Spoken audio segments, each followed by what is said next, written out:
About it, but Senator Ludlam, you have the call. Thanks, Chair. I'll carry on that line,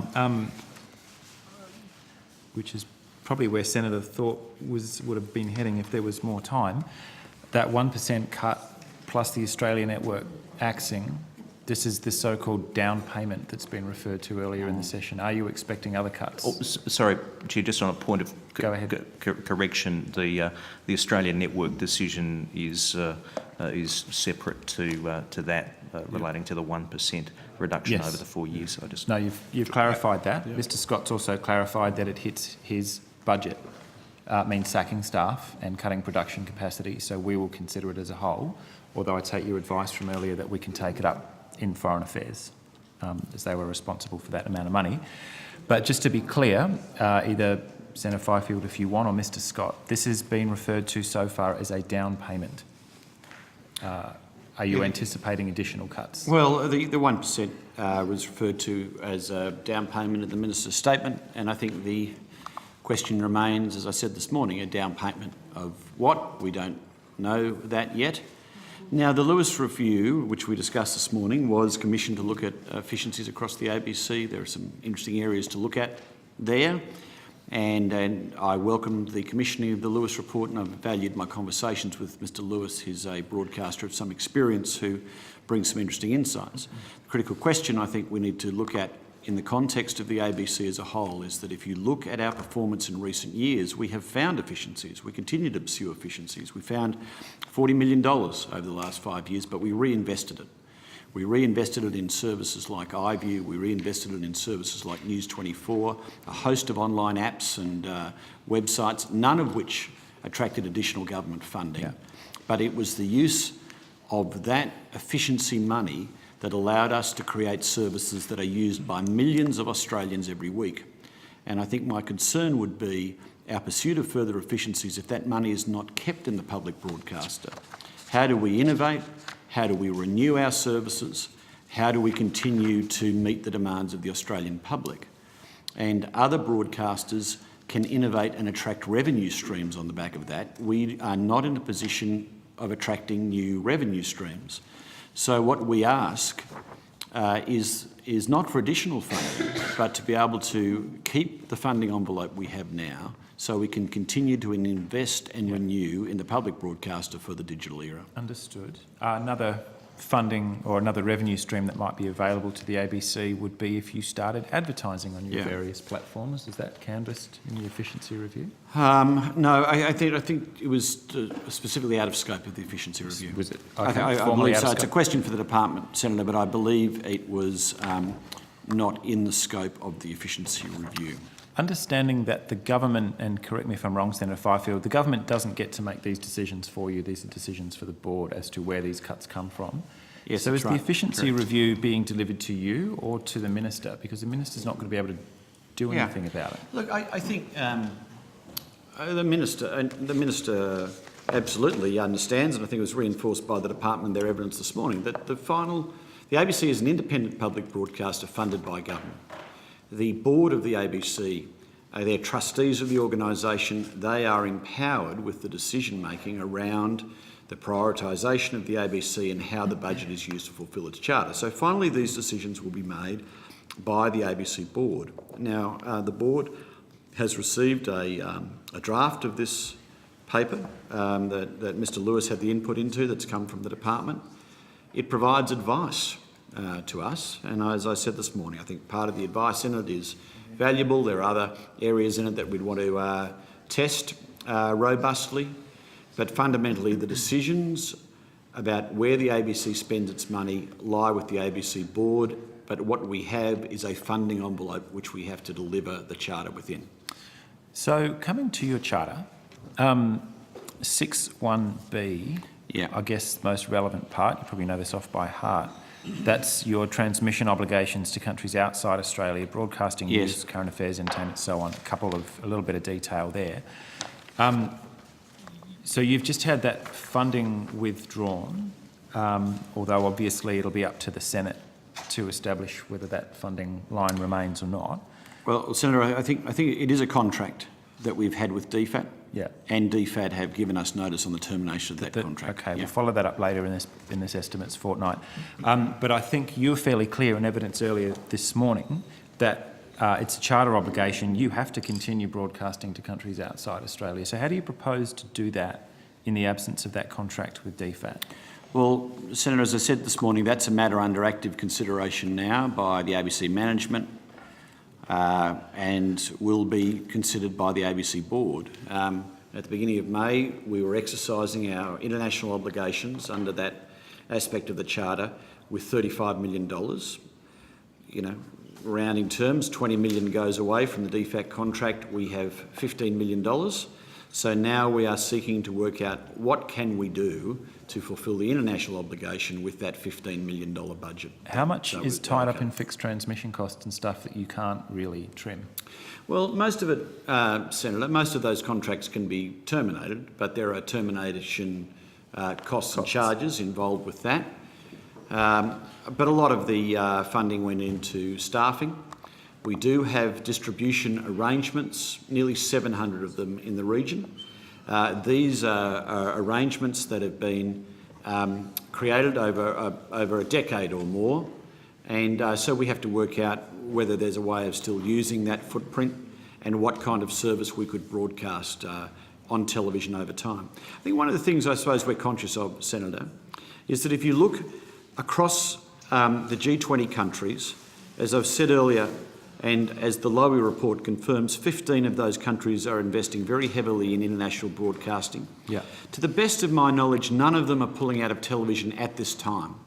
There might well be an argument down the track when broadband is ubiquitous, when portable devices are widely available, that you could cut back on television, but none of them are doing so now. And I think one of our tests is how credible can you be as an international broadcaster in this era if you don't have television as part of the suite of offerings that you're delivering? I would agree. We can't even really do ubiquitous streaming of TV content in Australia given the state of the NBN, so I don't know that you're going to have much luck broadcasting into the Philippines and some of the other countries clearly in the there are region. some Asian capitals which have very significant broadband speeds and penetration, but not covering the entire countries of the region, of course, and so television's important. And I'd also say that a lot of our online activity has been derivative of our television presence. And to just say you just want to narrowly focus on online and mobile without a television platform is a lot harder. There's no doubt about that. So you have not yet given up on continuing TV broadcasts into It is unknown at this point, Senator. We have not come to a decision about what we are able to afford to do. Is it the case, though, that the government, and maybe again I need to take this conversation to Foreign Affairs portfolio, they don't want you broadcasting into the region? Some of the polemic surrounding this announcement was that we would rather you didn't. Chair, So take that if you will. a lot of this material we did canvass has been canvassed earlier in the day. I've been here all day, Senator Fifield. No, and I'm pleased for your company, but aren't we all? But we have covered some of this, traversed some of this ground before. And I just draw your attention to the fact that I think Senator Ludlam is now getting to matters which are more appropriately asked in the Foreign Affairs Committee that go to the rationale of the government in the decision to conclude the Australia Network contract. Senator, if you could specifically ask questions in relation to that refer to Mr. Scott. Yeah, it's somewhat frustrating that we won't have Mr. Scott sitting You're at the running table. out. Your clock's ticking. The clock is indeed ticking on all of us. Okay. Too much of a good thing sometimes. Yeah, indeed. How many? You said dozens of redundancies before, Mr. Scott. Do you want to be a little bit more precise? How many people does this affect? Senator, it will finally depend on the model that we embrace to deliver our international services now.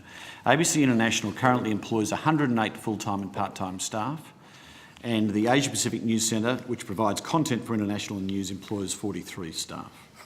So clearly we still will have an international service, we'll still be fulfilling our charter, but the staffing configuration, the number of staff we can afford to keep will depend a little bit on the model that we decide to embrace, and that's a matter I've said to the staff when I met with them. We're working hard to come up with the new model It's still, I suppose, a couple of weeks away till we'll be able to be clear on what that is. A couple of weeks, okay. Yeah.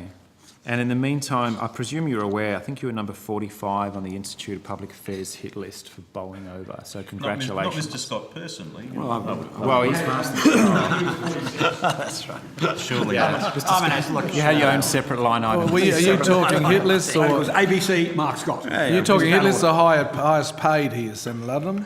And number 50 was breaking up the ABC altogether. Are you in discussions with your minister about breaking up the ABC altogether, or is that off the table? I'm not, Senator. You're not.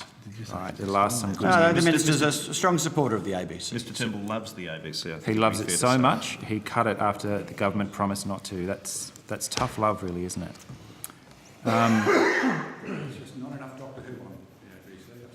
August, Senator. I'll come back to that. August. Senator Conroy's been running very smoothly, this committee, until you entered the room. Continue, Senator Ludlam. I'm keen to know the secondary impacts. So primary impacts means that that broadcasting presence into the region is degraded or possibly disappears entirely. Yeah. I'm interested to know how much it's going to degrade foreign affairs reporting into this country, given that you lose the bureau staff. How many Senator, people? there are a few bureaus in the region where we have more than one reporter. Often the second reporter is funded by Australian Network. There have been some programs commissioned for Australian Network that have also gone out on ABC News 24, and they, clearly the funding for them are no longer available. I do think that our foreign bureaus, our coverage by our foreign correspondents is vital in the Australian media landscape. If you look at what's happened with commercial media, newspapers and broadcasters, there's been a contraction in the investment in foreign reporters over time. The ABC, I think, would say, I'd say this without contradiction, I think, that the ABC has more foreign reporters than the rest of the Australian media combined, certainly the rest of broadcasters combined. And so we're very keen to keep that strong regional footprint. We think it really adds something to the media diet in Australia. And so, yes, but some positions are currently funded by Australian Network, and we'll need to work out how we deal with that. Is it inevitable, though, that foreign affairs reporting into this country will be degraded by this decision? Yeah, I think it is. We will not be in a position to be able to replace the positions in foreign bureaus that have been funded by Australian Network.